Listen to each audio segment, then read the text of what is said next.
Listen up. The girls in Salt Lake City are fighting, okay?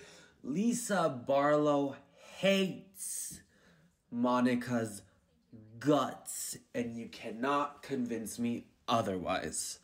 Hey guys, welcome back to my channel and welcome back to another recap for The Real Housewives of Salt Lake City Season 4 with this week's episode number 9.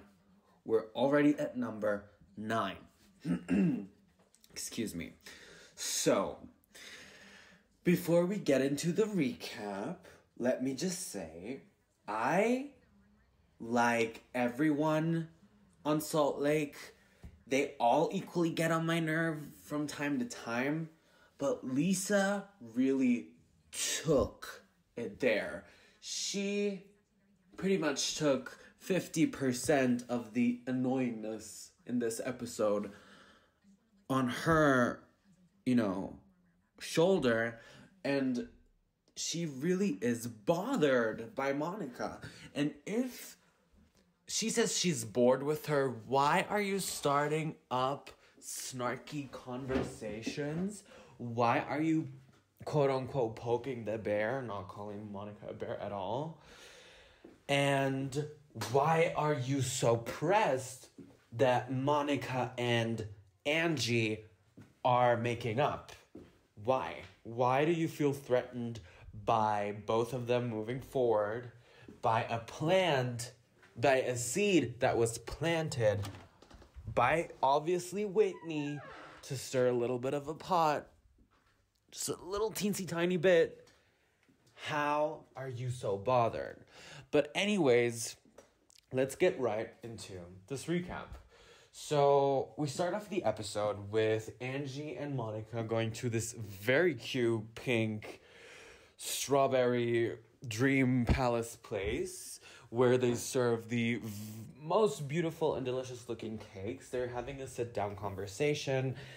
Also, by the way, Angie's looks, you cannot convince me otherwise, are eating this season. She ate this faux leather puffy shoulder pad thing up with the high ponytail.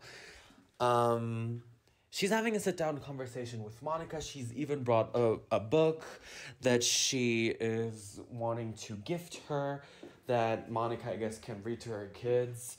It's kind of a little white flag that she's waving in her direction. Monica's apologizing. Angie's obviously receiving it. They bond over the fact that the two of them have not had the most present mothers in their childhood.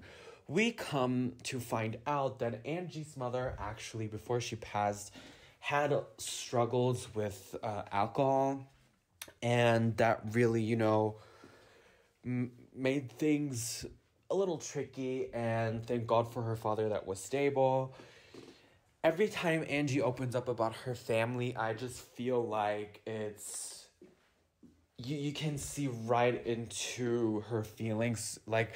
Her eyes shimmer in those confessionals when she starts to, almost cry. I think Angie is probably one of the better additions to Salt Lake City in recent years. Contrary to popular belief, I actually enjoy her. She definitely does need to grow a backbone with her bestie, Miss LB, Lisa Barlow, but we'll touch base on that later. So these two obviously make up. They put it all behind them. And then we jump to Whitney and Lisa meeting up at Whitney's house. They are painting some torches for Bobby's 13th birthday party. And one thing about Miss Whitney, she is going to throw a event, honey. It looked phenomenal. The birthday party for Bobby, the Bobby cart, the skating rink, all the cute non-alcoholic drinks for the kids, the vibes, the everything looked gorgeous. And you can really see that Whitney really is a phenomenal mother. And it's so funny to me how similar Bobby and Whitney are, from the facial expressions to the way that they speak. It's very, very adorable. She also had the Prism event for her jewelry line, and that was a whole other vibe. Also, I liked that blue out. I think it was a blue dress. I have the episode playing in the back, so I kind of don't forget of what I'm wanting to talk about in the recap. But that look at the Prism event that Whitney wore, she ate that look up. And also, the jewelry looked good. A lot of people came. I like the combination with the spirituality and like the sound bath of it all.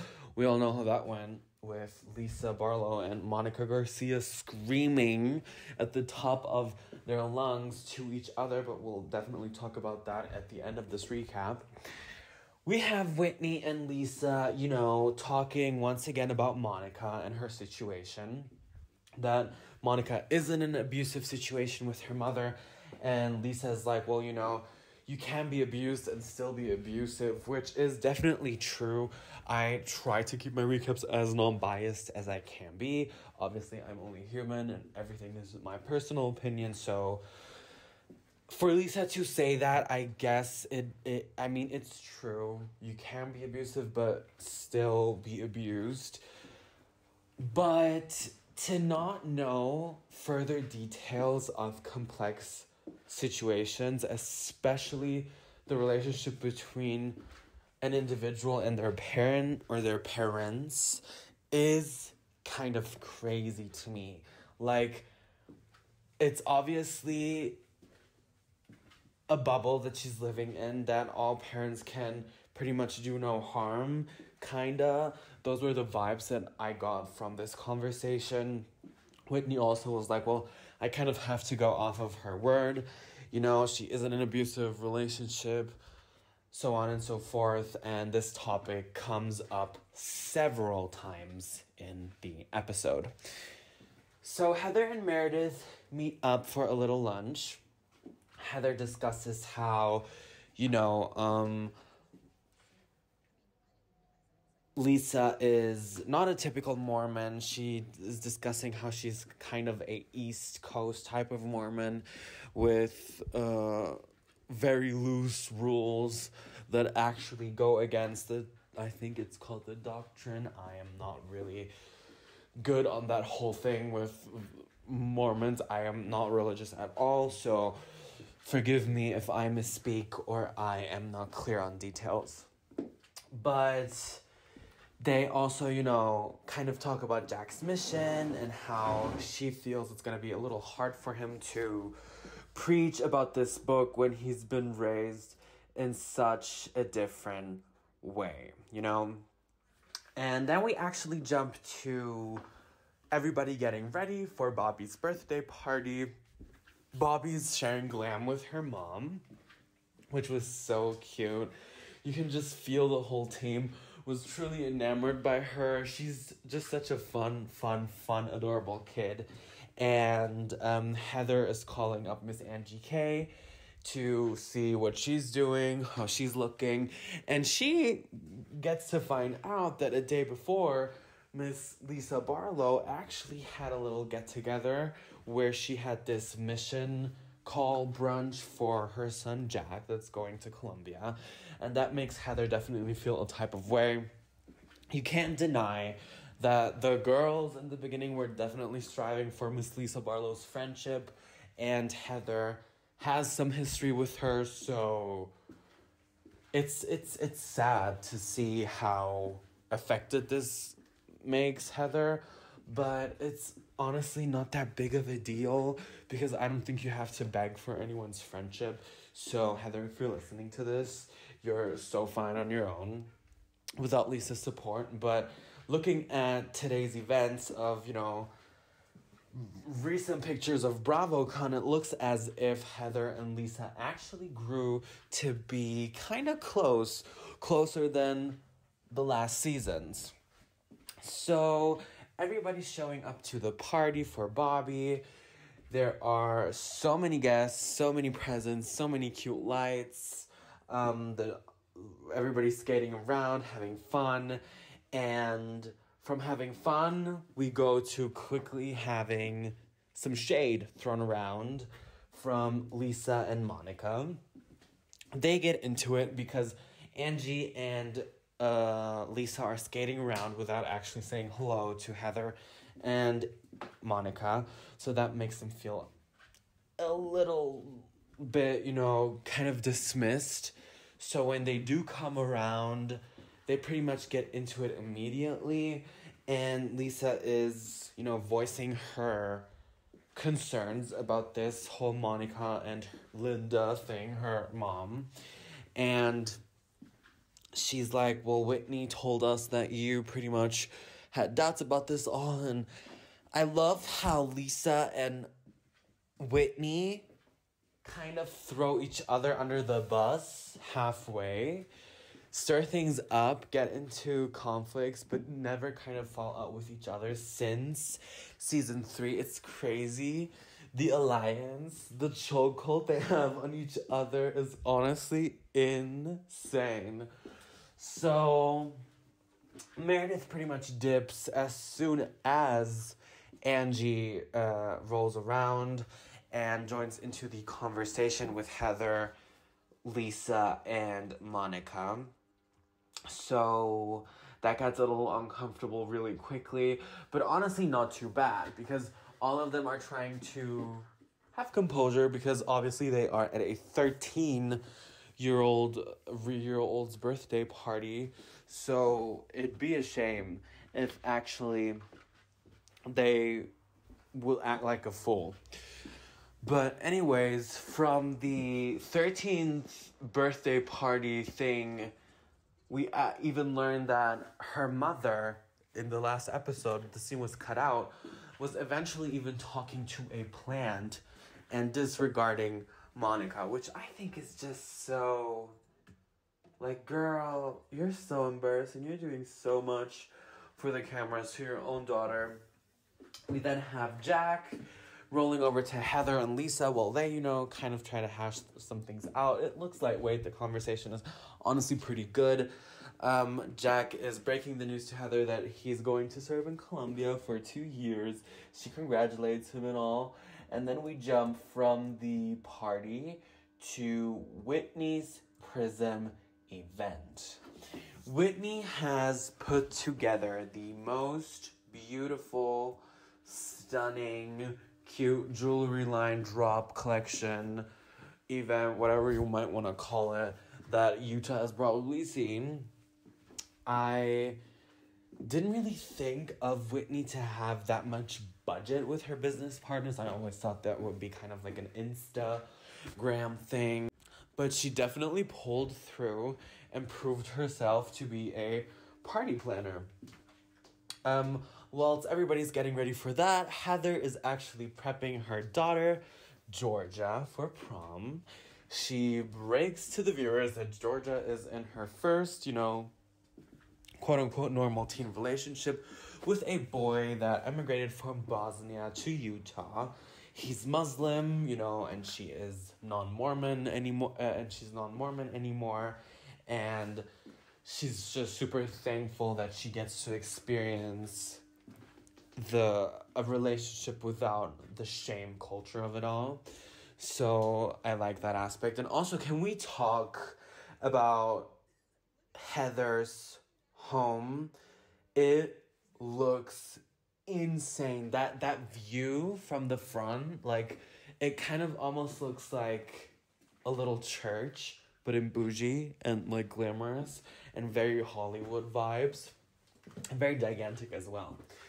So anyways, we jump ahead to Whitney's event. Everybody's, looking at the jewelries, taking selfie, greeting each other, getting into it.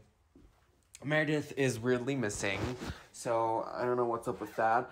Angie K and Monica greet each other very warmly, and almost instantly, Lisa brings up Monica being fake and disingenuous, and Lisa Barlow really has the nerve to talk to Angie K crazy, because I promise you, Lisa Barlow would not talk to the Potomac or the Jersey girls like that, because she would definitely be checked almost instantly.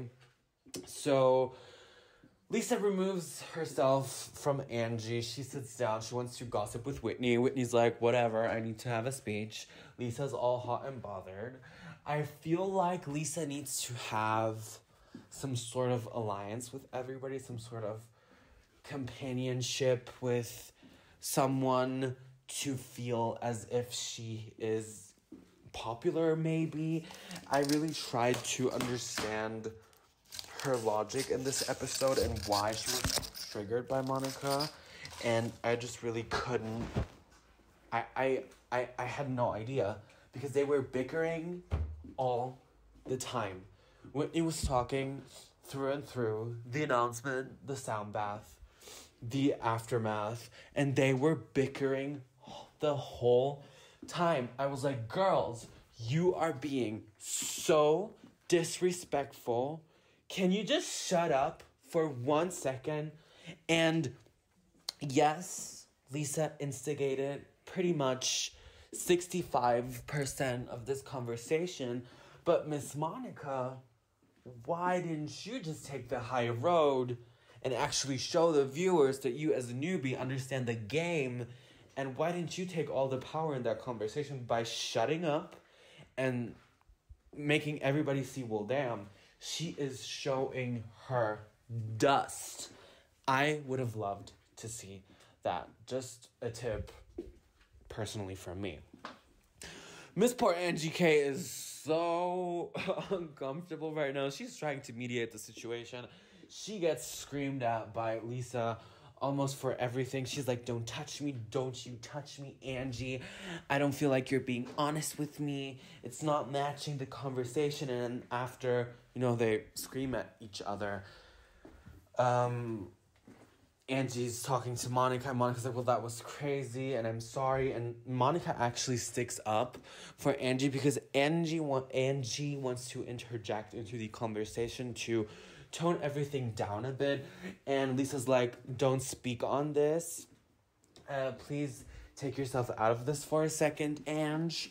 And Monica's like, no, see, you do not have to be quiet. Don't say okay when you were just voicing your opinion. You can't be her minion. You can't, be the little dog on her lap. Which I immensely agree. I like the little friendship that she has with Lisa, but I tend to notice with her that everyone that talks to Lisa kind of walks around eggshells sometimes. Even her husband and her kids do that. I guess she is very intense when she speaks and enthusiastic and maybe a little bit self-centered. And, her tagline is, my mission is to serve Lisa. So that's that on that. But, I'm so sorry for the background noise. I'm just dropped my water bottle. But, yeah, that was pretty much it for the whole episode. Whitney comes down, she's like, y'all, can you, put the mess in the back so we can't really hear you? And I still thought that Whitney pulled it all off very good. Justin even complimented her outfit. He's like, you look sexy as F. And they seem to be having that lovey-dovey vibe going on again.